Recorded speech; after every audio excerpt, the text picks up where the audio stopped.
Merab Dvalishvili versus Henry Cejudo this weekend on the main card of UFC 298. Originally, this was pretty much a foregone conclusion for me that Merab Dvalishvili would get it done some way, somehow. But the closer we've got to it, the more I see Henry Cejudo upsetting Dvalishvili, and I don't think it will be his toughest fight. I don't know if this will be tougher than his second fight he had with Demetrius Johnson. I don't know if it will be tougher than his last fight against Aljamain Sterling.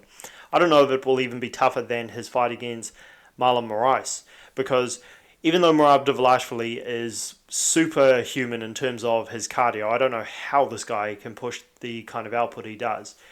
One thing that gets overlooked, and I felt a lot of people calling him the best bantamweight in the world after he defeated Petr Yan overlooked this, is that his technique actually isn't that great.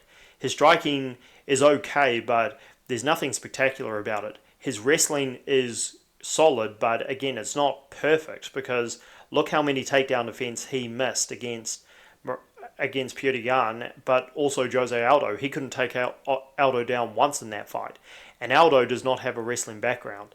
So I see this being a very difficult fight for Merab to get Henry Cejudo to the ground. Henry Cejudo is a lot shorter than most of his opponents. He's very stocky, he's very heavily built in the chest, and he has a very low centre of gravity, so I think Merab's going to have an extremely tough time taking Cejudo down. And if this fight becomes a striking match, I think there's only one winner, and that's Henry Cejudo.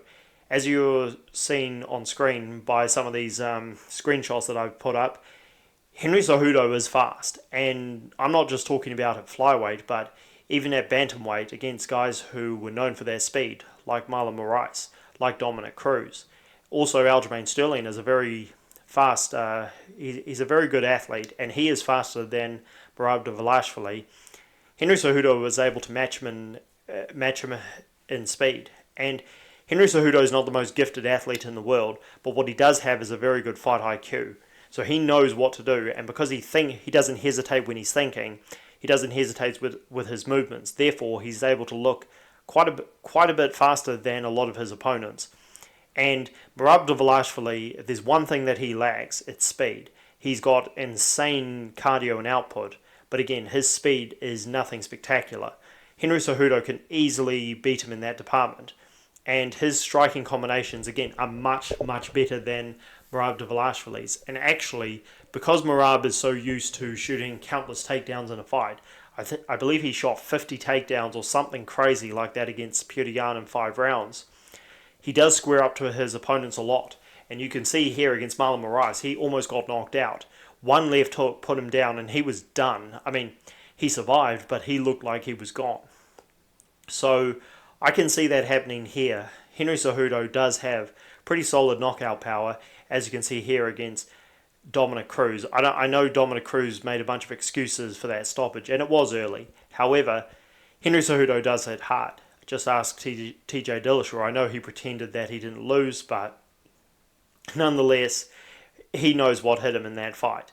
So Henry Cejudo, I think, has all the tools to beat Merab Dvalishvili. However, one of the things that does hurt Henry Cejudo in this matchup is that he's in his late 30s. And like I said, he's not the most gifted athlete in the world. So Merab Dvalishvili can capitalize on that by, again, just overwhelming him with his pressure and his speed, or not his speed, but his pressure and his output. So if that happens, I wouldn't be surprised if Henry Cejudo starts slowing down, especially if Merab Dvalishvili is leaning on him as much as he is during the fight. And if he's able to do that, if Henry Cejudo gets tired, Merab might be able to pick him apart and maybe push him down to the canvas at one point and pretty much do what he did to Petr Yan, which is just grind out a busy decision, but maybe a bit of a sloppy decision. I don't see how Merab Dvalishvili wins this fight in a pretty striking battle or even a takedown battle.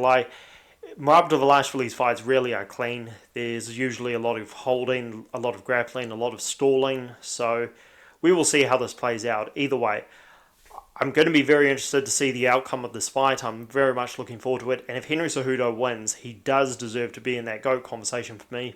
Because up until now, I don't think I even have him in my top 15. So let me know what you guys think down below. Be sure to like the video and subscribe to the channel for more.